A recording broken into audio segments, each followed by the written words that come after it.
Saling serang Fahri Hamzah vs Koalisi Perubahan.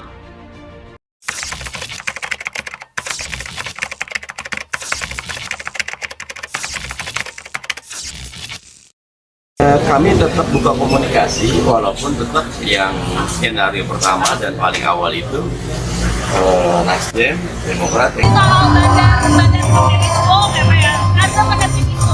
Nggak ada bandar-bandaran, nah. Mengusung Anies ini kan harapan. Mengusung Anies ini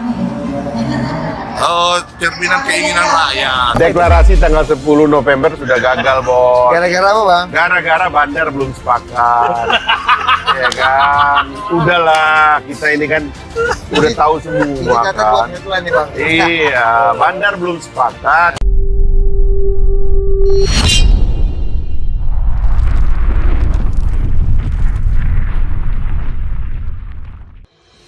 Politikus Partai Gelora Fahri Hamzah terlibat saling serang pernyataan dengan pihak Koalisi Perubahan pendukung pencapresan Anies Baswedan. Berikut adalah pernyataan-pernyataan mereka yang bikin seru panggung politik nasional. Fahri Hamzah dulu adalah politikus PKS yang kemudian berseberangan dengan mantan partainya itu. Sedangkan PKS kini ada di Koalisi Perubahan. Isinya juga ada Partai Nasdem dan Partai Demokrat. Partai Nasdem sendiri adalah partai yang mendeklarasikan dukungannya ke pencapresan Anies Baswedan. Ribut-ribut awal bermula dari komentar politikus Partai Demokrat Andi Arief yang menuntut konsistensi Nasdem untuk tidak memaksakan cawapres. Untuk Anies Baswedan, melihat dinamika internal pendukung Anies tersebut, Fahri Hamzah melayangkan serangan pertamanya ke Koalisi Perubahan. Pada nggak jelas sih, kita akan mengalami hiruk pikuk ribut antar calon karena jadwal pemilu baru mulai bulan September.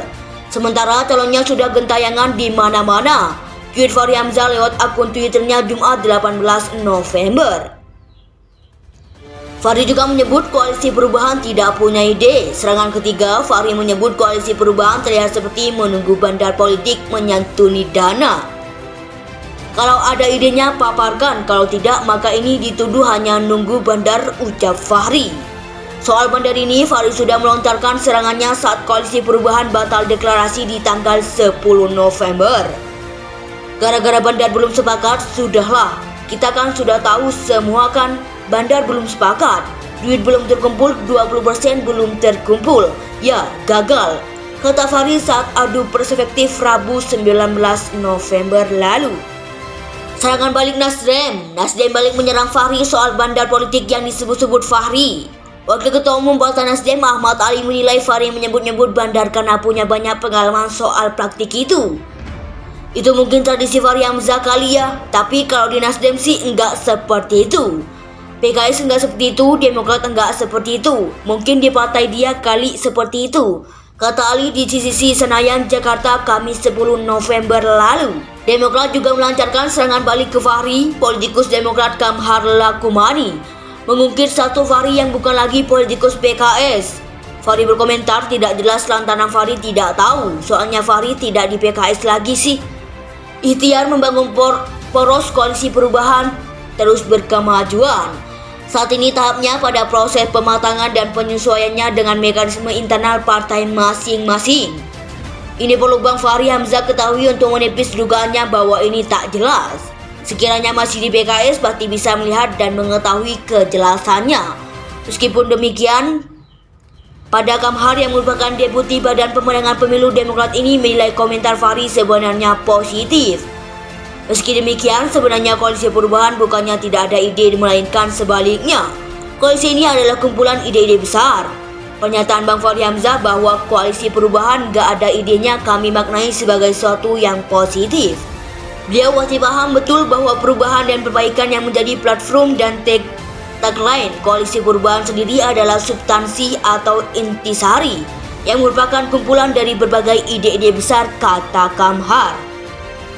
Politikus Partai Gelora Fahri Hamzah terlibat saling serang pernyataan dengan pihak Koalisi Perubahan pendukung pencapresan Anies Baswedan. Berikut adalah pernyataan-pernyataan mereka yang bikin seru panggung politik nasional. Fahri Hamzah dulu adalah politikus PKS yang kemudian berseberangan dengan mantan partainya itu. Sedangkan PKS kini ada di Koalisi Perubahan. Isinya juga ada Partai Nasdem dan Partai Demokrat. Partai Nasdem sendiri adalah partai yang mendeklarasikan dukungannya ke pencapresan Anies Baswedan. Ribut-ribut awal bermula dari komentar politikus Partai Demokrat Andi Arief yang menuntut konsistensi Nasdem untuk tidak memaksakan cawapres untuk Anies Baswedan. Melihat dinamika internal pendukung Anies tersebut, Fahri Hamzah melayangkan serangan pertamanya ke Koalisi Perubahan.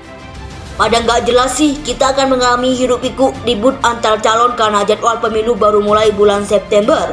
Sementara calonnya sudah gentayangan di mana-mana. Tweet Fahri Hamzah lewat akun Twitternya Jumat 18 November. Fahri juga menyebut Koalisi Perubahan tidak punya ide. Serangan ketiga, Fahri menyebut Koalisi Perubahan terlihat seperti menunggu bandar politik menyantuni dana. Kalau ada idenya paparkan, kalau tidak maka ini dituduh hanya nunggu bandar, ucap Fahri. Soal bandar ini, Fahri sudah melontarkan serangannya saat Koalisi Perubahan batal deklarasi di tanggal 10 November. Gara-gara bandar belum sepakat, sudahlah. Kita kan sudah tahu semua kan, bandar belum sepakat, duit belum terkumpul, 20% belum terkumpul. Ya, gagal, kata Fahri saat adu perspektif Rabu 19 November lalu. Serangan balik Nasdem balik menyerang Fahri soal bandar politik yang disebut-sebut Fahri. Wakil Ketua Umum Partai Nasdem Ahmad Ali menilai Fahri menyebut-nyebut bandar karena punya banyak pengalaman soal praktik itu. Itu mungkin tradisi Fahri Hamzah kali ya, tapi kalau di Nasdem sih enggak seperti itu. PKS enggak seperti itu, Demokrat enggak seperti itu. Mungkin di partai dia kali seperti itu, kata Ali di CCC Senayan, Jakarta, Kamis 10 November lalu. Demokrat juga melancarkan serangan balik ke Fahri. Politikus Demokrat Kamhar Lakumani mengungkit satu Fahri yang bukan lagi politikus PKS. Fahri berkomentar tidak jelas lantaran Fahri tidak tahu, soalnya Fahri tidak di PKS lagi sih. Ikhtiar membangun poros Koalisi Perubahan terus berkemajuan. Saat ini tahapnya pada proses pematangan dan penyesuaiannya dengan mekanisme internal partai masing-masing. Ini perlu Bang Fahri Hamzah ketahui untuk menepis dugaannya bahwa ini tak jelas. Sekiranya masih di PKS pasti bisa melihat dan mengetahui kejelasannya. Meskipun demikian, pada Kamhar yang merupakan Deputi Badan Pemenangan Pemilu Demokrat ini menilai komentar Fahri sebenarnya positif. Meski demikian, sebenarnya Koalisi Perubahan bukannya tidak ada ide, melainkan sebaliknya. Koalisi ini adalah kumpulan ide-ide besar. Pernyataan Bang Fahri Hamzah bahwa Koalisi Perubahan gak ada idenya kami maknai sebagai sesuatu yang positif. Beliau masih paham betul bahwa perubahan dan perbaikan yang menjadi platform dan tagline Koalisi Perubahan sendiri adalah substansi atau intisari yang merupakan kumpulan dari berbagai ide-ide besar, kata Kamhar.